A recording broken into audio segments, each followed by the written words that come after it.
নমস্কার বন্ধুরা, দশম শ্রেণীর যে মডেল অ্যাক্টিভিটি টাস্ক দিয়েছে নতুন করে ইতিহাস পর্ব 2 সেটা নিয়ে আজকে সম্পূর্ণ আলোচনা করছি। সম্পূর্ণ আলোচনাটা দেখে নাও এবং আলোচনার শেষে আমি তোমাদেরকে বলবো যে কি করে তোমরা ফ্রি পিডিএফ সংগ্রহ করতে পারো। এই যে আলোচনাটা সম্পূর্ণই তোমরা পিডিএফ সংগ্রহ করতে পারো এবং পরবর্তীতে খাতায় তোমরা তুলে নিতে পারবে, তাহলে তোমাদের সুবিধা হবে। আর তোমাদেরকে জানিয়ে রাখবো যে দশম শ্রেণীর বাংলা, ইতিহাস, ভূগোল, ইংরাজি এই সমস্ত বিষয়গুলোর কিন্তু অধ্যায়ভিত্তিক আলোচনা জিকে উইথ বিশ্বনাথ এই চ্যানেলে করা হয়ে থাকে। অবশ্যই তোমরা ডেসক্রিপশনের লিঙ্ক থেকে সেই ভিডিওগুলো দেখে নেবে এবং চ্যানেলটিকে সাবস্ক্রাইব করে নেবে। প্রতিটা বিষয়ে গুরুত্বপূর্ণ যে অধ্যায়ের যে প্রশ্নগুলো আছে সমস্ত সংকলন নিয়ে কিন্তু এখানে আলোচনা করা হয়। তো যাই হোক, এই ভিডিওতে আসবো। প্রথম প্রশ্ন দিয়েছে মডেল অ্যাক্টিভিটি টাস্ক পর্ব 2-তে নারী ইতিহাস চর্চার প্রাসঙ্গিকতা। এটা কি লিখবে তোমরা দেখে নাও। ভূমিকা বলে পয়েন্ট করবে, ভারতীয় ও আন্তর্জাতিক প্রেক্ষিতে নারী সমাজের ইতিহাস একটি গুরুত্বপূর্ণ বিষয়। প্রত্যেক দেশের সমাজে নারীর স্থান মর্যাদাপূর্ণ। অতীতে কিন্তু এমনটা ছিল না। অত্যাচার, নিপীড়ন, বধূ নির্যাতন ও লাঞ্ছনার শিকার হতো নারীরা। পরবর্তীকালে বিভিন্নভাবে নারীর অধিকার স্বীকৃত ও প্রতিষ্ঠিত হয়। বর্তমানে এই সব কাহিনী নারী ইতিহাসের অন্তর্ভুক্ত। পরের পয়েন্ট করবে দেখো, নারীর অবস্থান। সমাজের অর্ধেক অংশেই হলো নারী। সমাজ জীবনের মূল চালিকা শক্তি হলেও বিভিন্ন যুগে নারীর অবস্থা ছিল বিভিন্ন রকম। যথা বা যেমন দেবে, প্রাচীন যুগ আদিম মানব সমাজ ছিল মাতৃতান্ত্রিক, অর্থাৎ নারী ছিল তখন সর্বময় কর্ত্রী। পরে ক্রমশ নারীর অধিকার কমে যায়, কিছু ব্যতিক্রম থাকলেও তাদের স্বাধীনতা ও অধিকার লোপ পায়। পরবর্তীতে মধ্যযুগ পয়েন্ট করবে, প্রাচীন যুগের ধারা এ যুগে অব্যাহত থাকে। নারীর স্বাধীনতা ও অধিকার যেটুকু ছিল তাও লোপ পায়। ধর্মীয় বাতাবরণ প্রবল হয়ে ওঠে, অবশ্যই এর মধ্যে দু একটি ব্যতিক্রম ছিল। 3 নম্বর পয়েন্ট, আধুনিক যুগ।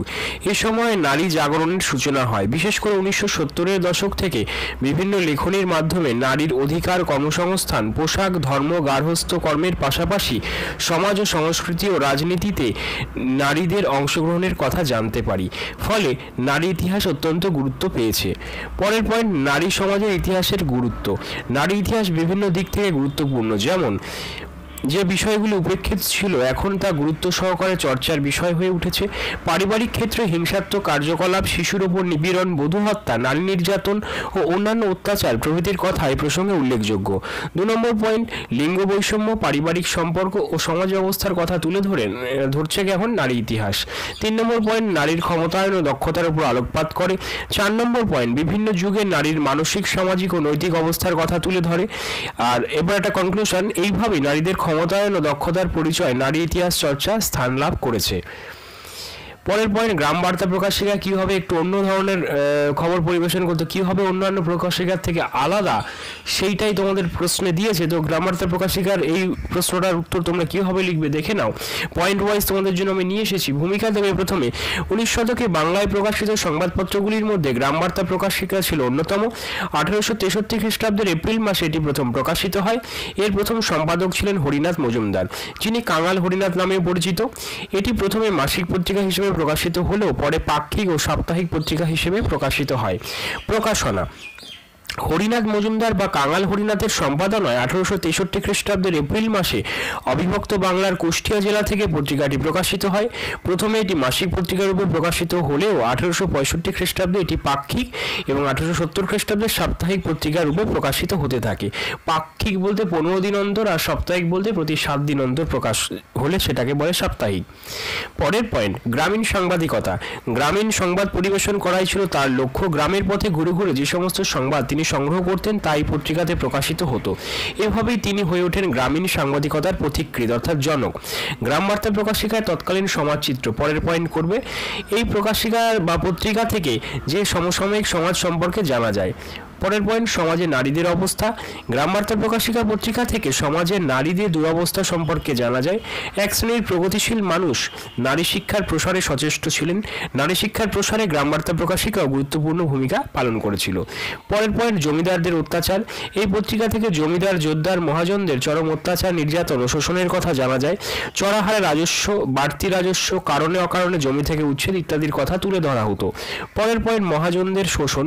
গ্রামের অসহায় মানুষ মানুষ কীভাবে চড়া সুদে ঋণ গ্রহণ করে সর্বশান্ত হচ্ছিল তা এই পত্রিকা থেকে জানা যায়। পরবর্তী পয়েন্ট, নীলকরদের অত্যাচার। চাষিদের কীভাবে নীল চাষে বাধ্য করা হতো, অল্প দামে বিক্রি করতে বাধ্য করা হতো, চাষিরা কীভাবে প্রতিরোধ গড়ে তুলেছিল সে কথাও জানা যায়। পরবর্তী পয়েন্ট, শিক্ষার প্রসার। সে সময় নিরক্ষর মানুষদের সংখ্যা ছিল প্রচুর, এর মধ্যে নারী শিক্ষার হার ছিল অত্যন্তই কম, প্রায় ছিল না বললেই চলে। পত্রিকায় শিক্ষা প্রসার, বিশেষত নারী শিক্ষার প্রসারের উপর প্রচণ্ড গুরুত্ব দিয়ে বিভিন্ন লেখা প্রকাশিত হতো বা হয়। বুদ্ধিজীবীদের সমর্থন। এই পত্রিকা বুদ্ধিজীবী মহলে খুবই দ্রুত স্থান করে নেয়। মীর মুশাররফ হোসেন, জলধর সেন প্রমুখ এখানে বিভিন্ন বিষয় লেখালেখি করতেন। অন্যান্য বিষয়, শিক্ষার বিস্তার, বিশেষত নারী শিক্ষার বিস্তার এই পত্রিকা গুরুত্বপূর্ণ ভূমিকা পালন করে। এছাড়াও সাহিত্য, দর্শন, বিজ্ঞান, বীরগাথা প্রভৃতি বিষয় এখানে আলোচিত হতো। তাহলে এইভাবে কিন্তু তোমরা দেখতে পাচ্ছ অন্যান্য পত্রিকাগুলো থেকে গ্রামবার্তা প্রকাশিকা কিন্তু সম্পূর্ণ আলাদা। পরের প্রশ্ন তোমাদের, নীল বিদ্রোহ শিক্ষিত বাঙালি সমাজের মনোভাব। এটা দেখে না উত্তরটা কি লিখবে, ভূমিকা এখানে লিখে নেবে। তৎকালীন বাঙালি শিক্ষিতরা ব্যস্ত ছিলেন সমাজ সংস্কার, ধর্ম সংস্কার, শিক্ষা ব্যবস্থা ইত্যাদি উচ্চ মার্গের বিষয়াদি নিয়ে। বাংলার 2/3 জুড়ে নীল চাষিদের এই অবর্ণনীয় দুর্ভোগ, চিরস্থায়ী বন্দোবস্তের অভিশাপ, জমিদার মহাজনদের শোষণ অত্যাচার কোনো সাড়া ফেলত না তাদের চিন্তা ভাবনায়, অর্থাৎ তারা তাদের মতন থাকতেন। রামমোহন দ্বারকানাথ রয় নীলকরদের পক্ষাবলম্বন করাতে তৈরি হয় এক ধরনের বিভ্রান্তি। নীল চাষিদের দুর্দশার কথা প্রথম প্রকাশিত হয় 1849 তত্ত্ববোধিনী পত্রিকায়। ঈশ্বরচন্দ্র গুপ্ত কবিতা লিখেন প্রভাকরে। সিপাহী বিদ্রোহের পর হতে অত্যন্ত জোরালো ভূমিকা রাখেন হরিশচন্দ্র মুখার্জি, তার হিন্দু পেট্রিয়টে নিয়মিত প্রচার হতো। এখানে হিন্দু পেট্রিয়ট বলে পয়েন্ট করে নেবে। স্টার্টিংয়ে সিপাহী বিদ্রোহের পর থেকে লেখাটা শুরু করবে এবং লিখবে, খবর পাঠাতেন দীনবন্ধু মিত্র, কুমারখালীর কাঙাল হরিনাথ মজুমদার, যশোরের শিশির কুমার ঘোষ প্রমুখ। পরে দেখো, নীল চাষ করতে কৃষকরা কোনোভাবে রাজি হতো না। 1860 ফের চালু হয় নীল চাষ, না করলে জেলে পোড়ার বা জেলে ঢোকানোর একটা কালা কানুন তৈরি করা হয়। তাহলে এখানে কালা কানুন বলে পয়েন্ট করবে।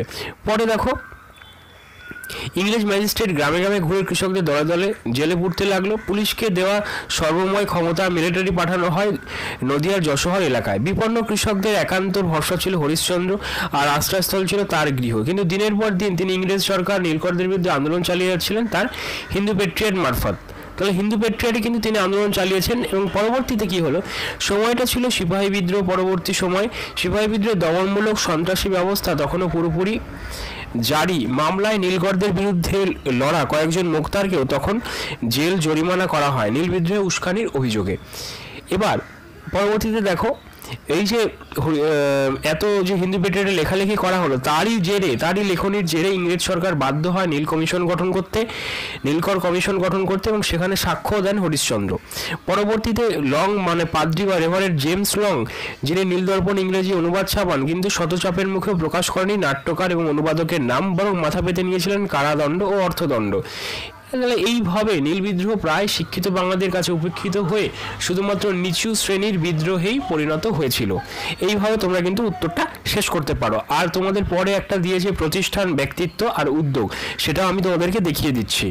আর তোমাদেরকে বলে রাখবো, অবশ্যই যদি ভিডিওটা ভালো লাগে GK with Biswanath Bangla YouTube চ্যানেলটিকে লাইক, কমেন্ট, শেয়ার, সাবস্ক্রাইব করে এগিয়ে যেতে সাহায্য করবে। এবং ইতিহাসের সমস্ত অধ্যায়, এমসিকিউ, এসএকিউ এবং বড় প্রশ্নের আলোচনা কিন্তু এই চ্যানেলে করা হয়েছে। ডেসক্রিপশনের লিঙ্ক থেকে ভিডিওগুলো দেখতে ভুলো না। তোমাদের 4 নম্বরে 4-এর দাগে যেটা দিয়েছে প্রতিষ্ঠান, ব্যক্তিত্ব আর উদ্যোগ, দেখে নাও। প্রথমে আছে স্কুল বুক সোসাইটি, এটার ব্যক্তিত্ব হবে ডেভিড হিয়ার। উদ্যোগ লিখবে Hindu college, here school, Calcutta school society প্রতিষ্ঠা। 2 নম্বরে আছে ব্রাহ্ম সমাজ, রামমোহন রায় হবে ব্যক্তিত্ব। সতীদাহ প্রথা নিবারণ আর নারী জাতির উন্নয়ন, এই দুটো হবে তার উদ্যোগ। আর একাডেমিক অ্যাসোসিয়েশন 3 নম্বরে আছে ব্যক্তিত্ব ডিরোজিও। 1 নম্বরে দেবে নববঙ্গ আন্দোলন আর জাতিভেদ প্রথার বিরোধিতা। এই হচ্ছে সম্পূর্ণ তোমাদের মডেল অ্যাক্টিভিটি টাস্কের উত্তর। এবং অবশ্যই যদি ভিডিওটা ভালো লাগে বন্ধুদের মধ্যে শেয়ার করতে কিন্তু ভুলবে না। আজ আসি, পরের ভিডিওয়ে আবার দেখা হবে। ধন্যবাদ।